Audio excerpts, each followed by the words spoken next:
Welcome, welcome, and thank you all for joining us this morning for our Neighborhood Exchange event. Today's session, Community Anchors, the social service response to the migrant crisis. We're glad to be gathered here in person, as well as happy to have the people that are online virtual watching all of us. We're hoping that each one of you have taken advantage of the refreshments that are outside, both drinks as well as any munchies that you might have. My name is Richard LaPratt, and I am the Executive Director for 211 Metro Chicago. We've been open since January 2023, having taken over 160,000 contacts in that time. 211 is a 24/7, 365-day-a-year resource for those individuals needing any type of health and human service in the community, including food, housing, legal assistance. With more than 30,000 resources in our database, we can help you with just about anything that there is when it comes to health and human services in the Cook County region.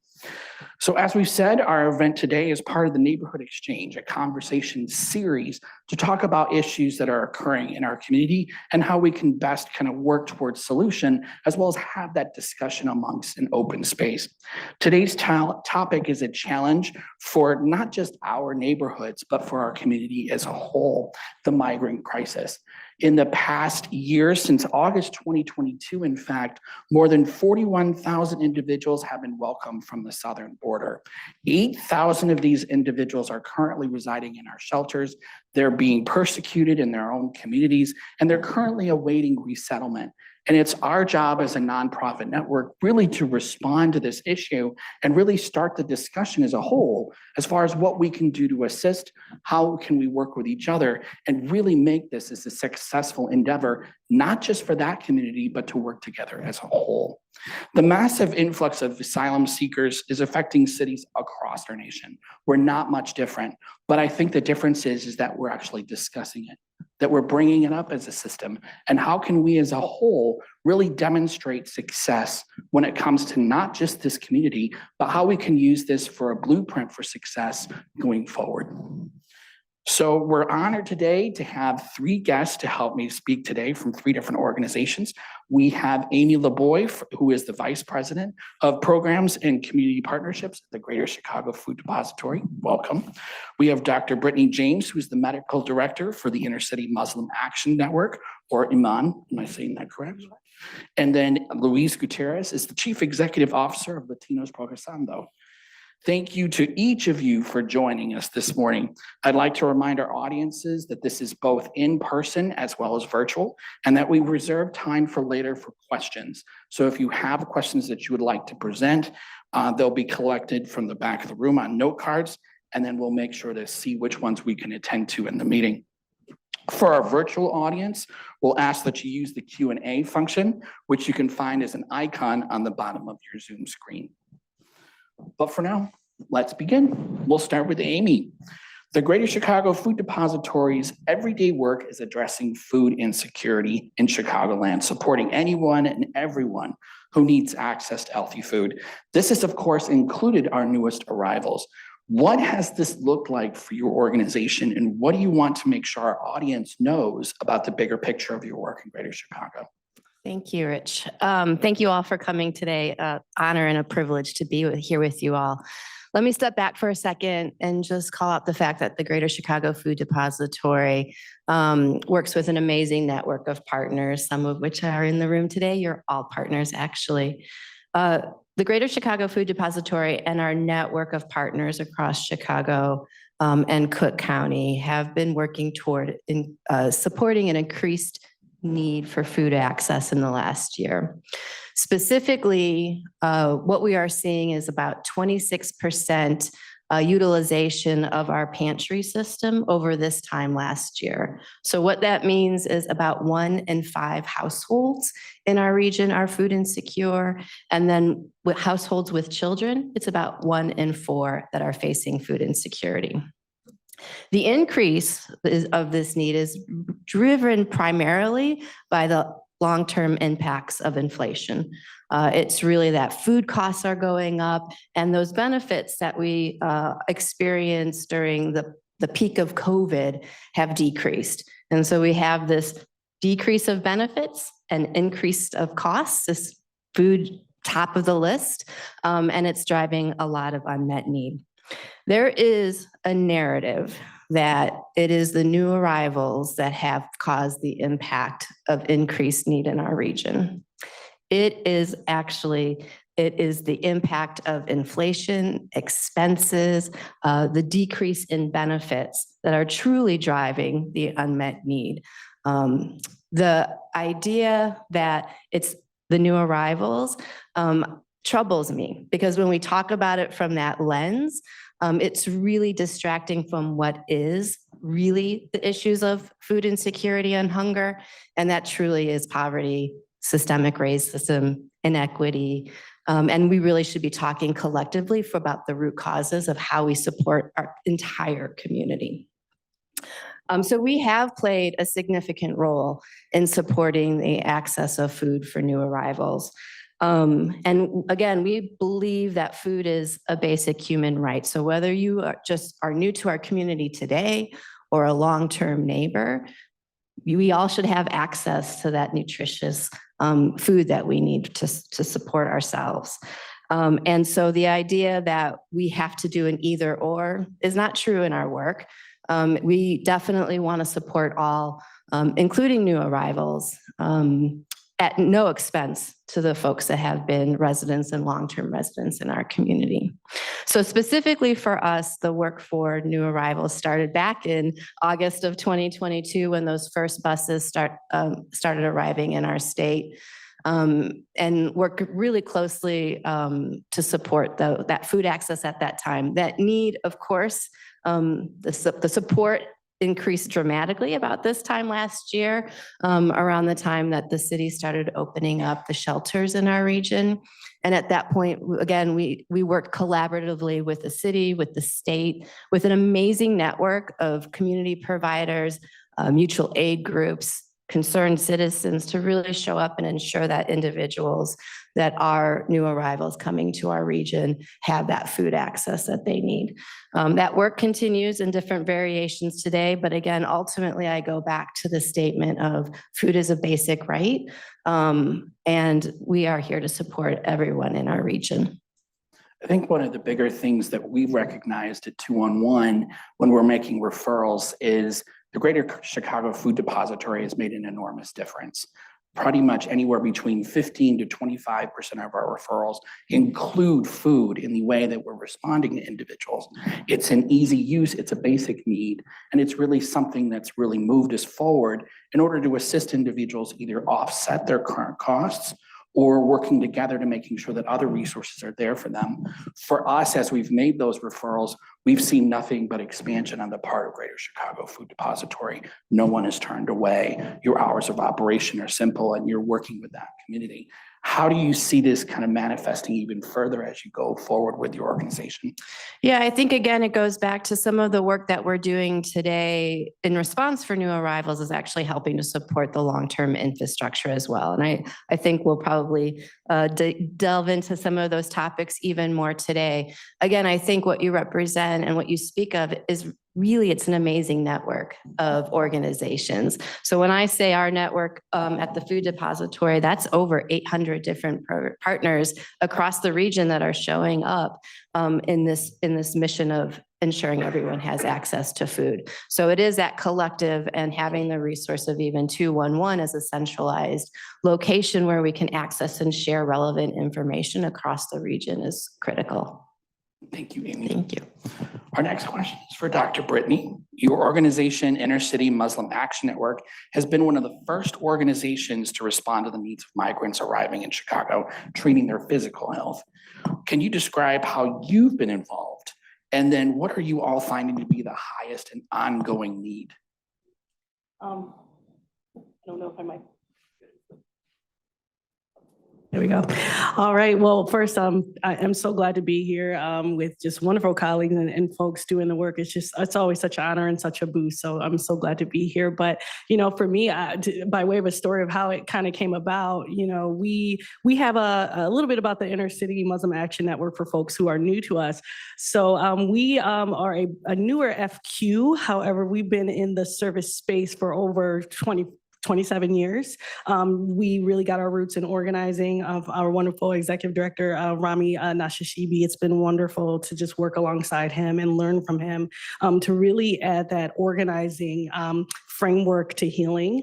We really are dogged about making sure that any response we have about healing is interdisciplinary, is holistic. So for us, I got a call, literally Rami came to me one day, it was like last spring, and said, hey, one of the staff members who I feel I need to add was actually African-American, said that he was in a local police district for unrelated reasons and saw a crowd of folks who were just really, really sick. Didn't know much, came back and had asked Rami, hey, is there anything we can do? The interesting thing is we do have a mobile unit, a mobile health unit that is really integral to our plans for how we're really going to address some of these on the ground concerns, but it had just been lightly launched. We were not ready for any of this. So I naively, that same day, we scrambled a team together. We went to the nearby police district, and what I saw there just totally honestly changed me as a person. I'll be very honest with you. The situation on the ground, especially in the police districts, and this was when things were kind of really chaotic. What I saw was just very sick people. I remember meeting, a young kid that day, similar to the age of my own kid, who was just so sick, completely dehydrated. Looking at the situation, there wasn't enough water coming in, there wasn't enough food. They were crowded. My medical mind knows that this is all a setup for just infection and illness. And what was most profound to me was simply the fact that the biggest thing the kid needed was water. And that was so central to his healing. And, that kind of started a chain of events. We got, we had a complete, the whole organization kind of mobilized. And what that looked like as the weeks went on was this mobile unit, which started with the emphasis on physical health, as often the case, but we were able to recruit an artist. We were able to work alongside artists who said, hey, you've been through so much. Let me sit with you, these young kids, and just take a minute to creatively express yourself through journaling or drawing what you're dealing with. I was able to work alongside behavioral health therapists who, this is some of the first time folks had any attention to their mental health. Since arriving, they've sort of been on that treadmill, and those sorts, and then also, having an organizer on our team who can, rapidly say, how do we get, these resources? How do we get food? How do we get clothes? Those very tangible ways to heal people. And so for us, the flavor of intervention has been holistic. I would say that's the piece that we really want to make sure that as we're envisioning healing for this group, that we're really looking at their whole health. It's been a privilege to work toward that. But it kind of shook me to my core. I'd never seen anything like that. Well, it's interesting that your organization has really become the first line of defense. When you think about physical health, if you are not healthy, you can't continue with life. You can't grow your prospects. You can't have sustainable income. And when you look at many different employers in the community, they may be limited in the time that they can take off, or in these issues where you have people that may be searching for jobs, being sick is a limitation. So as a first line of defense, how do you see your organization really working with the full community as a whole to kind of take those next steps? Yeah, it's a great question. I think the challenge that we face persistently with our model is that, it's the right thing to do, but it's also calling for a new era of healing. The issue we have is that funding structures truly have not caught up with what we're trying to do. So, we are a spiritually rooted organization. We believe that let's step out on faith. When we scrambled that response, and everybody here is on shoestring. We're all trying to hold it together because the need is so high. But without a dime, without any guarantee of money, we pulled our resources from our daily operation because it was the right thing to do. So I think that's the future space. I really hope to really just uplift the need for the very wide spanning, food access, everything. We need to be able to fund these newer approaches, especially if we truly want to make a dent in the health of folks who just have so many intersecting barriers to their health. Thank you. Our next question is for Luis at Latinos Progresando. Make it an easy one, Rich. Make it easy. I'll do my best for you. You work every day to support immigrants and to build a thriving community for them and with them. How is your work extended to those who have arrived recently? And can you comment how this is related to community building? Yeah, so I think one of the interesting things about working as a neighborhood network is that we were doing a lot of this work during COVID. And so if you remember back during COVID, we had gotten to a point in our city where we said, oh my God, there are all of these things in these neighborhoods that need to be fixed. Housing, food insecurity, all of these things that we had promised to work on. And I think as soon as COVID started to end, we kind of started to forget about that a little bit. Then here comes the migrant crisis. And then suddenly all of these things that we were talking about during COVID are starting to pop up again. I think one of the things that tells us is that these systems just need to be fixed. I think for us, we are the lead agency for the Little Village Neighborhood Network through United Way. And I think that has been extremely powerful in our neighborhood because we've been able to bring organizations together to work on different issues. And so when the migrant crisis kicked in, we kind of just went back to what we were doing when COVID hit. But one of the things that we talked about was the fact that we were not going to be talking about new arrivals. We were not going to be talking about migrant crisis. We were going to be talking about what needed to be addressed in our neighborhood, whether you were somebody who had been living in our neighborhood for 40 years or you've been there for 10 days. How can we all just talk about the needs? Because once we started talking about migrant issues, people started saying, well, why them? Why are you giving them things and not us? We've been here longer. And so we decided that we were going to address this from a needs perspective and not a new arrivals perspective. And one of the things that ended up happening, the power of the network, as I say, you mentioned that everybody was at the police stations. Now the police stations did their best. And I'll say at least the police station in my neighborhood, Commander Brittani and his group, they did the best that they could. They were not equipped for this crisis. And so one of the officers, he was in charge of kind of homeless issues, but he saw the children at the police station and said, I have to do something. So he started going around trying to figure out how to enroll some of the children into schools. Now we sit in South Lawndale, which is a predominantly Mexican community, and the police station serves both South Lawndale and North Lawndale, which is a predominantly Black community. He had a lot of relationships with schools in the Black community, but none of those schools had bilingual programming. And so he ended up finding a school in South Lawndale, Canoon Elementary. They had a good bilingual program, but they have a couple of hundred students in the school. Suddenly they were being flooded by all of these young students, and the principal called me and said, hey, we definitely are going to take as many students as we can, but we need help. So we were able to organize a meeting in our community with the Chicago Police Department, several principals in the neighborhood, and nonprofit organizations.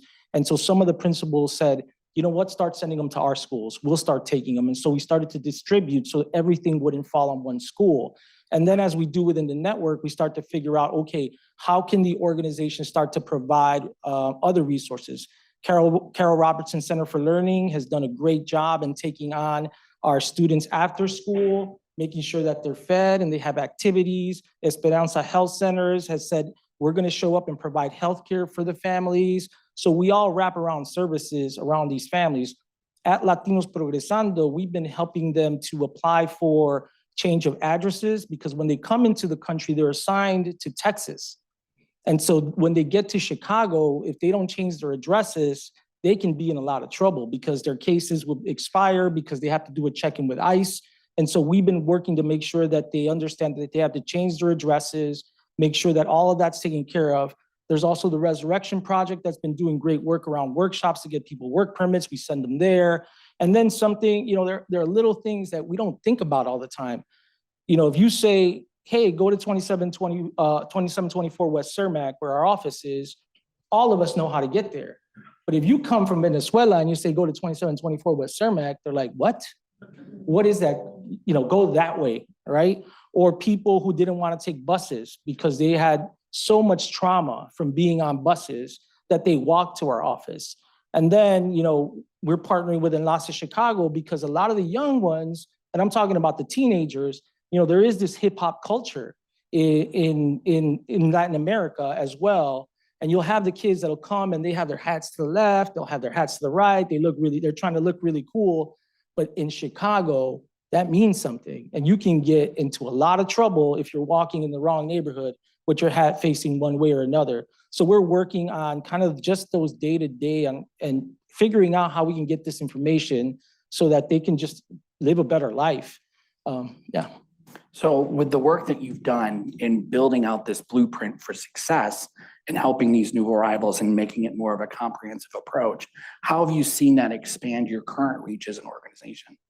Well, we've tried to bring the families in and immerse them in everything that we do. And so social emotional learning, we have a social emotional learning program that we run out of 4 schools in our area. There's been a lot of tension in the Mexican community with new arrivals because there's this idea that they're getting everything and we've been here forever and we've got nothing. We don't have work permits. Nobody helped me with rent, all of these things. So as the migrant families started to come in, we started to integrate them into our social emotional learning classes. And in those classes, they started to tell their story of how they came to this country. Nobody left because they were having a great time where they lived. They left because they were dealing with a lot of issues that any of us would have picked up and gone. And they traveled a really long way, and not just the things that happened to them where they lived, but the journey here. And when the people that were in our social emotional learning group started to hear those stories, there were a lot of people breaking down and saying, you know what, I am seeing this from a different light. I think you said it changes you. And you start to see that this is a humanitarian crisis. And we have to figure out as a city, how are we setting up these systems for all people of our city to be able to live a better life? But also, how do we understand a humanitarian crisis and that we all need to step up and do something about that as much as we can right now? It's about the community as a whole. Yes. We improve one, we improve all. All right, so we're going to move on to the questions for the entire panel, not just for one of you. So not giving each of you an issue, but take on the question that you wish. So we hear a lot about migrants in the news, but this is a complicated issue. And headlines aren't always enough to understand all the nuance that takes place. For all of our panelists, we wanted to ask what you think is missing from the prevailing narrative about our newest arrivals. I can kick us off. I'm in an interesting space as an African American, but the reality is, even I work in Chicagoland, Inglewood area. Even I'm a visitor, because at the end of the day, I get to drive home to the suburbs, and I'm not, kind of in the fray. That said, I do have a unique, I think, an ear, and I work with so many folks, especially in the Black community, about how this has impacted them, their feelings about it. We've seen the town halls, we've seen the tensions between communities. I think the thing that's two things really from the narrative that I think needs to be talked about a bit more, which is, in the case of the Black community. The thing that doesn't happen really for me as a doctor is the holding of space for the great suffering, the pain. So we hear the folks crying out, "Hey, you don't see us," and even also in the Mexican community as well. People, because we try to say it's just the Black. It's just so much more nuanced than that. But from a healing perspective, I think what's missing is just the acknowledgement that the pain is real, that you have been ignored by the system. The sort of raging that it comes out is born of pain, and we need to hold space for that suffering. I think it's challenging when you're in a survival state, when our system has put you in a survival state the way it has for the Black community or other communities who have been here generationally. Sometimes you can get lost in that pain. And I say that now from personal experience, about the experience of, just getting lost in the suffering and the injustice of your invisibility. So we need to be intentional about holding space for that pain and talking about anti-Blackness in our movements. The other thing, though, for me, and I think it's important that two things can be true. It can be true that the Black community is suffering. It can be true that folks who have been here generationally in our city are suffering tremendously. And we also have to acknowledge that we have to make sure that we're putting I'll say blame, for lack of a better word, in the right place. And it's certainly not for the people who are suffering alongside us. I reject on its head any idea of freedom, any idea of liberation for me as a Black person that requires the oppression of another group. We need to get to a place where that's a full stop. I believe in a liberation movement that is not rooted in fear of other communities, or we succeed because it's a zero-sum game and we won and they lost. I think that we've tried that for hundreds of years. I think we've allowed ourselves to slip into that state of one, starting with our own dehumanization, and then, almost as a survival tactic, it's too painful to realize, to truly sit with the humanity of another group, because then it leaves you in a space. What do you do with that? So I think for me, the answer is shifting from movements based on struggling against, sitting in resistance. I want to sit in a liberation movement that is about freedom, that is rooted in love for my fellow humans. And I think that a movement based in love and human connection, all of us will move further. So. I love that answer, by the way. That's awesome. Thank you so much for sharing that. One of the things that we say all the time, it's not their fault. I completely agree. You have people in communities that they should be upset. It is very difficult to be in a community and see an empty building, and then there's no money for it, and then suddenly there's money for it. Right? That is very difficult for you to see, especially if you're struggling to eat, if you're struggling for a place to live. And that's why I went back to COVID, because we saw that all of that existed during COVID, and we promised ourselves as a city that we were going to fix all of these things. And then here we are again. And so it's really easy then to turn around and say, well, they gave it to you, but it's not that person's fault. It's a system that we need to work against. We have to build out the systems that we need for this city so that everyone in this city can thrive. And I think that is where the anger and the hurt and the pain comes from. We have to work on making sure that everyone has an opportunity. And I don't know, I'm angry because when I look at it and I'm like, where was that money? Why wasn't that invested in those communities before? Why did we have to wait until this moment to then say, okay, we're going to come up with it? We must have had it. It didn't come from nowhere. So I think we need to be looking at what these systems are and what we want in our neighborhoods. And I think people in our neighborhoods have to start to expect this from our leaders without blaming each other, because it's not the person who just got here. It is something within this system that is not investing in our communities in the way that they need to be. So thank you for your answer. Yeah, and I'll just echo everything that I've just heard in terms of it doesn't have to be a choice of either or. It can be a both and. And it is really about the learnings that we have to apply to the full structure so that everyone can thrive. Instead of just responding from disaster to disaster, how do we make this a holistic approach? How do we open the communication? How do we deal with issues fundamentally and allow people to speak, and then look at this from a step-by-step approach going forward? Thank you all. Next question. The people who are arriving to our city and throughout the region are seeking stability and safety. They've had to leave their communities, their beloved homes, their friends, their family members, and many of their belongings. So obviously, we as a city and a region have to meet those as a short-term or emergency need. But I'm wondering if each of you could comment on the opportunities before us and how we can support individuals in the long term to meet their human potential. I'll start simply from the place that if we're talking about ending hunger in our part of the work, if we're talking about addressing issues of poverty, it really is about opportunity for every individual to have access to a thriving wage. I mean, that's a basic core element of that. So when we think about then as the impacts for not just the new arrivals, our new neighbors, but our entire region, how do we create solutions that are providing the support that are needed for today while making the investments in people and communities that will then thrive?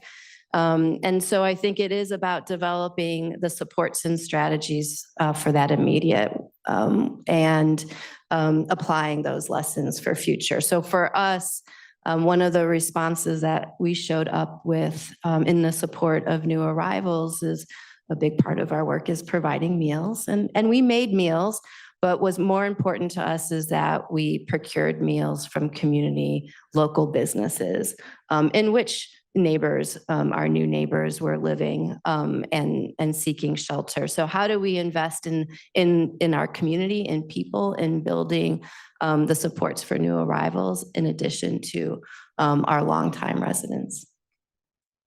You know, I really want to see us get out of what you talked about, crisis response, because that's what we've been doing. It's the crisis response is a crisis response. So when we're talking about housing people, you know, I don't want the conversation to be about housing migrants. I want the conversation to be about how do we house Chicagoans? How do we feed Chicagoans? How do all Chicagoans have access to healthcare? I think we have to start planning from that perspective, because once we start to say this group or that group, now we're starting to do the same thing that we've been doing for so long, and you start to pit community against community. That's not the point. The point is that every person in Chicago should have access to a home. And if for some reason something happens where tragedy befalls a family, that there is a system where that person can go and live somewhere. Because whether you came from the south side or the west side of Chicago or Venezuela, being unhoused feels just as bad. And we need to have a system to be able to make sure that everyone in Chicago is taken care of. I so agree with everything said so far. For me, the big thing is we've got to get out of the silos. We've got to stop. We got to stop putting health over here as being ruled by healthcare and, you know, social service over, you know, it's all healing work that we're doing. I think we have to be really intentional about calling for healing of the whole person. You know, again, people listen to me because I have an MD, you know, the doctors, but what I'm telling you is it doesn't matter how many medicines I have if they don't have food. It doesn't matter how much, you know, surgeries they get if they don't have a house or a bed to lay their head on. We have to understand and get to the place where we understand food to be medicine and art to be medicine and housing to be medicine and job to be medicine. This is about getting people to a place of total fulfillment. And I think also we got to break down these barriers to do that. And I think that goes back to the holistic approach. You know, when you're talking about the needs of an individual, you can't just separate between physical, mental, or their social service needs. You have to look at it holistically. How do we look at this from a social determinants of health factor? If I'm going into the doctor's office and I get prescribed 3 medications, the first question shouldn't be, is this going to make me feel better? It's also going to be, can I afford the medication? Is this going to take money away from other factors in my life? Is it going to affect my housing? Is it going to affect the fact that I can't get transportation that week? As a system, strategically, listening to all of you, it's not about just looking at one issue. It's looking at strategically, how can we look at this for a combined effort? How can we look at this as a strategy as a whole to help all Chicagoans and all people in Cook County, and then help the individual broaden their minds to expand their reach and be able to be successful themselves? All right, last question for all of you from me.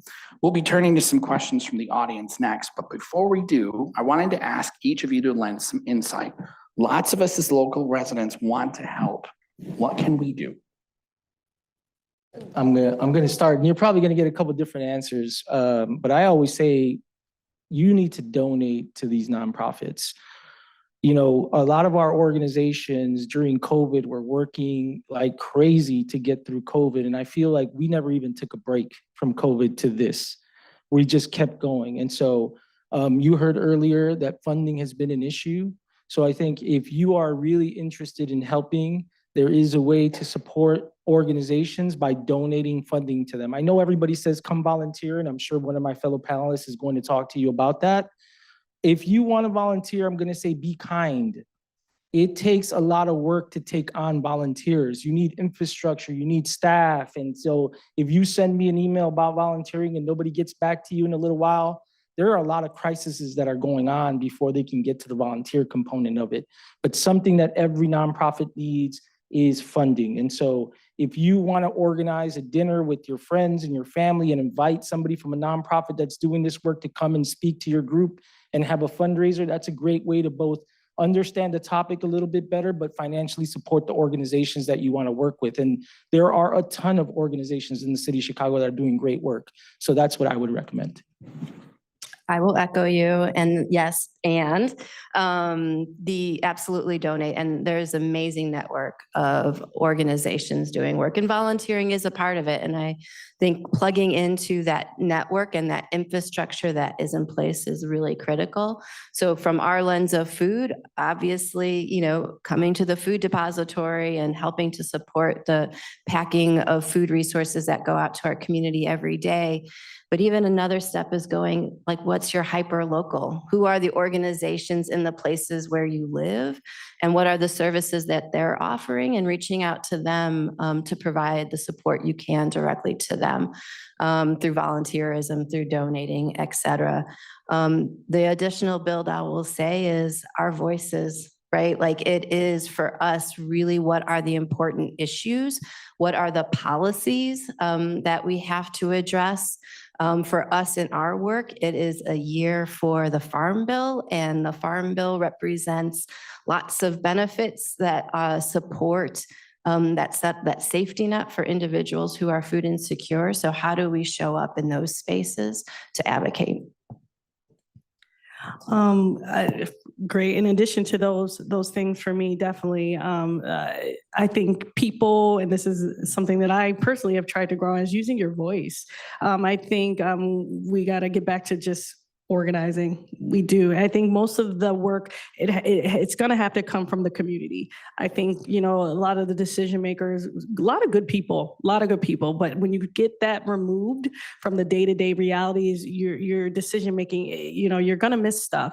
I think it's important for us to show up. I think it's important for people to understand who is making decisions in their region, in the regions, you know, where the crises are happening, and just educate yourself and figure out, you know, learn this system we're a part of. There are levers we can pull. There is folks and coalitions that we can build alongside each other. Banding together, our voices ring together and become louder. So I just really encourage us. I think the answer is in the community. I think the answer is in restoring that basic human connection, and organizing ourselves and our asks in a way that truly that has to be heard. You know, Rich, I want to just add one thing, because when you said voices, I have this little card, because every time they say something, I'm like, oh, I never thought about this.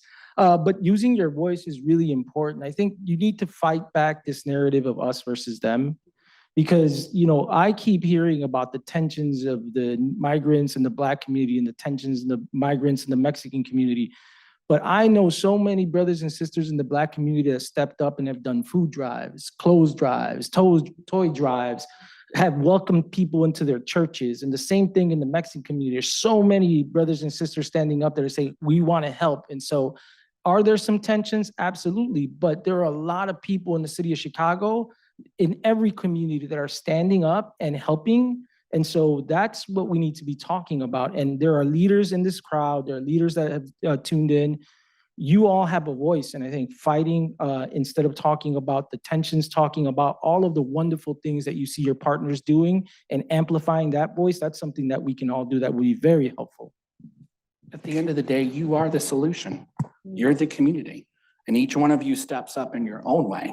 You know, what is it that you enjoy? What is your passion?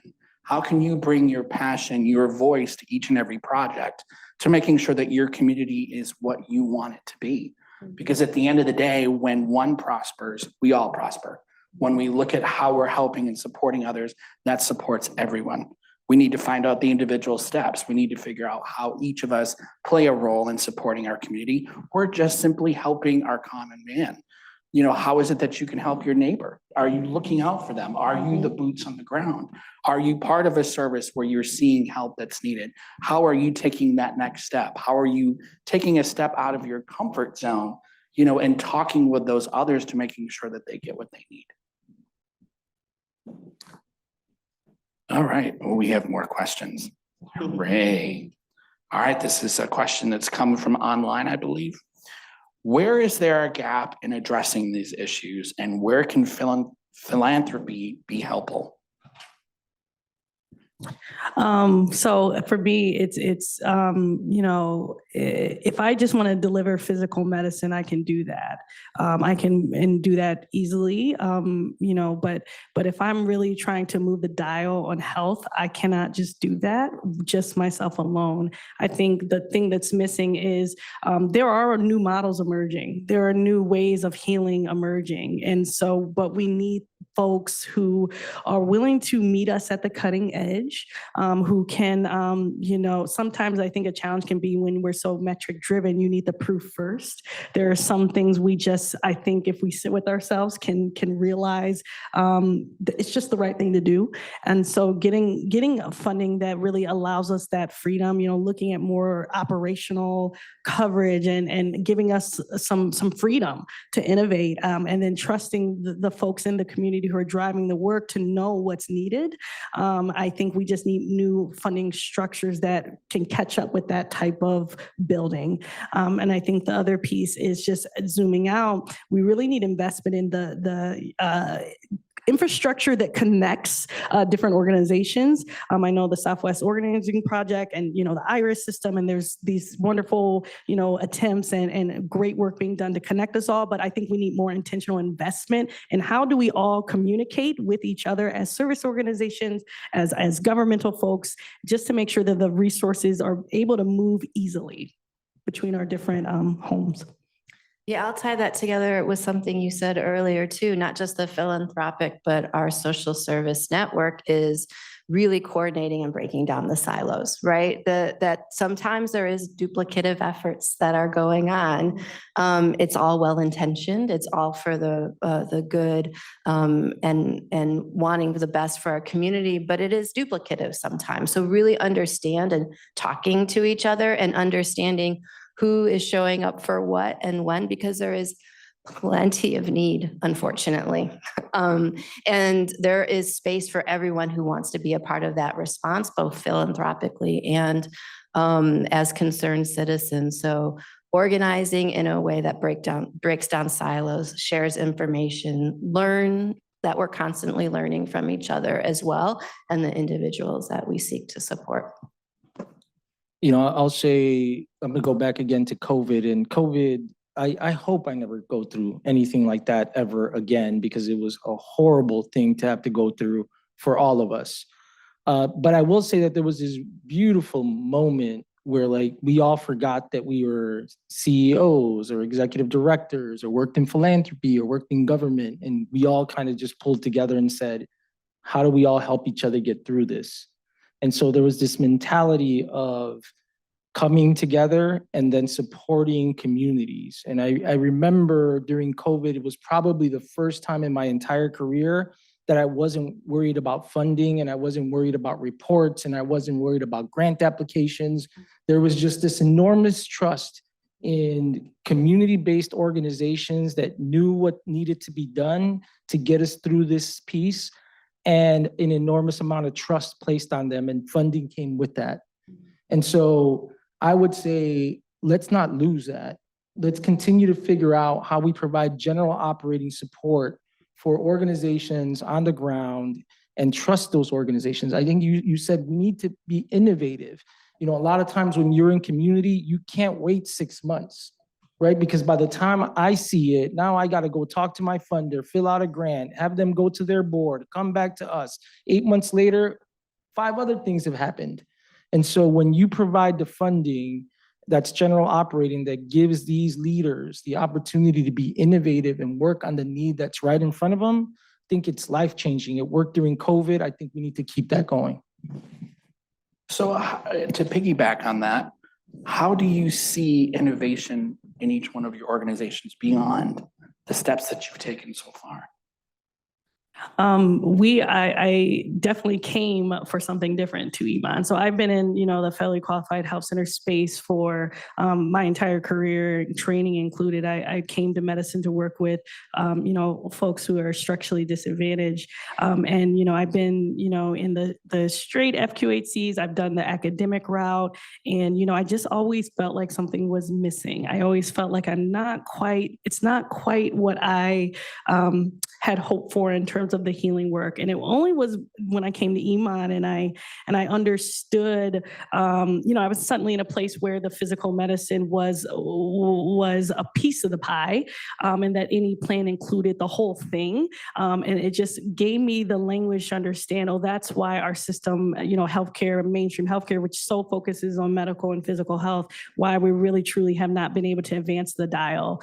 So innovation looks like for me is literally going to my colleagues and saying, you're a healer. Like I feel, you truly are, and having that reverence and truly be in a space, not just for me, but the entire leadership, the entire staff, just truly embracing an artist as a healer, and and just the respect of organizers, standing shoulder to shoulder with the organizer.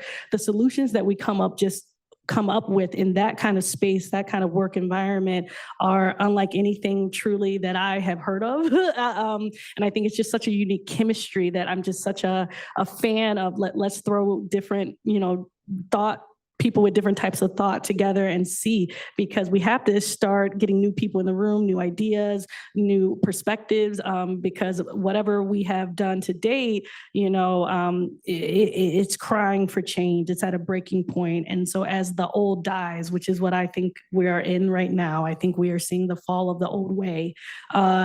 There's also simultaneously a rebirth, and that's so exciting to me. I would frame it in our work in terms of innovation that we are moving from transactional to transformational. When I say that, what I mean is that we are known as an organization to getting food to people, and we work with an amazing network to get food to people for today. Our mission is to end hunger. And if we're going to end hunger, getting food to people today is critical.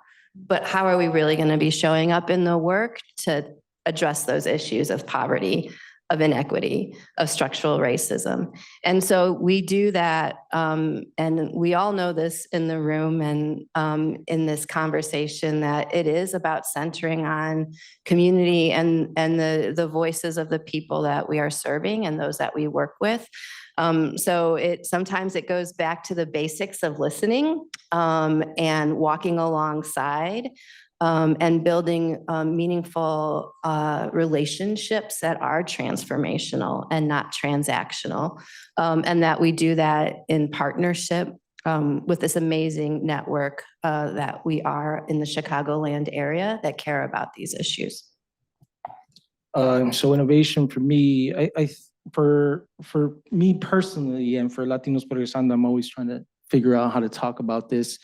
And I will acknowledge that it's hard to be innovative in the nonprofit space when funding is just about this one thing. So for those of us who are listening, I completely get that sometimes innovation is a little difficult, but there's still space. And so for me, the first person that died from COVID died in Auburn Gresham. And after George Floyd passed away, there was a lot of civil unrest, as we remember, and that turned into, on the news, a lot of tension between the Black and the Mexican community. And so during COVID, I worked very closely with Carlos Nelson from the Auburn Gresham, Greater Auburn Gresham Development Corporation. Phenomenal human being. I'd never met him before COVID started. And then when COVID was going on, I only knew him through Zoom. But once these tensions started to come up, I called Carlos and I said, I want to come and volunteer at your food pantry, because I thought it was important as a Mexican person to show up in a Black community and contribute in some way. And when I talked to Carlos at the food pantry, we were discussing, I started Latinos Progresando. Carlos did not start GAGDC, but he was their first real executive director. And we talked about being a nonprofit for 20 plus years and how we're elders now, we're not the young guys anymore, and what our responsibility was for the next generation of leaders. And so, we put all this stuff in a pot and we mixed it up and we came up with something called the Accelerator Fund. And it's a fund that we use to fund Black leaders and Mexican leaders in the nonprofit space, and then bring those leaders together to talk about working better for a better city. And so that's one way that we see innovation. In addition to that, I mentioned earlier, I'm from South Lawndale, Mexican community. I grew up 4 blocks from North Lawndale. I'd never met a Black person until I went to high school. And I think that's a tragedy. How can you live 4 blocks from a Black community and never have met a Black person? And so one of my missions has always been to build a stronger community relationship between the Black and the Mexican community. And so I've been working on this One Lawndale work, which is really exciting for me because we're building community centers in North Lawndale and South Lawndale together, working on strategies together. We built the One Lawndale Sinai One Lawndale Outpatient Center. We're building the One Lawndale Children's Discovery Center. We're working on Carol Robertson's Community Center. We're working on our community center. We're working with NOCCC on their community center. So it's really a holistic approach of saying, hey, we've got a building and we learned a lot. Let's share that with other brothers and sisters in the Black community too, so we can do this together. And I'm happy to say that United Way has been a great supporter of that work in North and South Lawndale. So shout out to United Way for supporting that. But those are the ways that I think about innovation. Love it. Got another question. How would you advise the best way to choose a local nonprofit to support?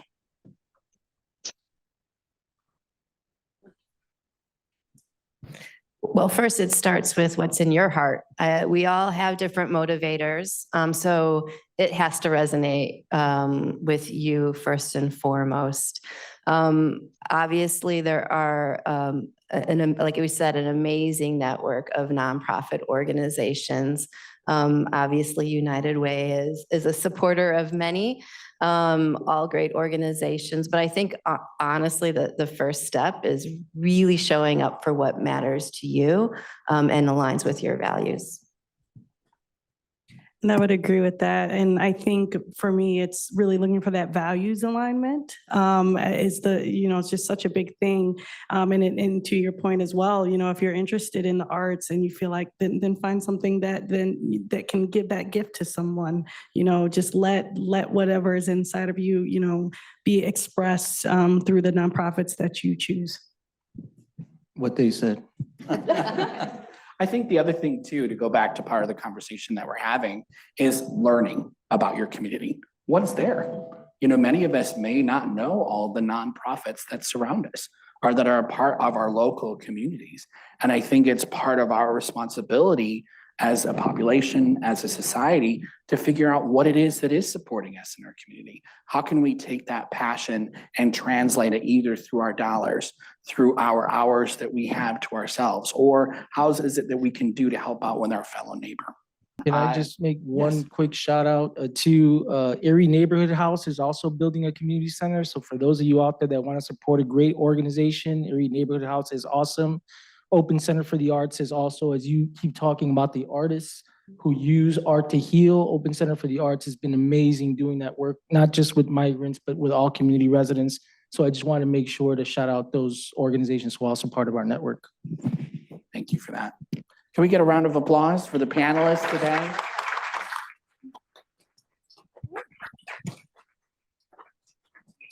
The migrant crisis is a human crisis.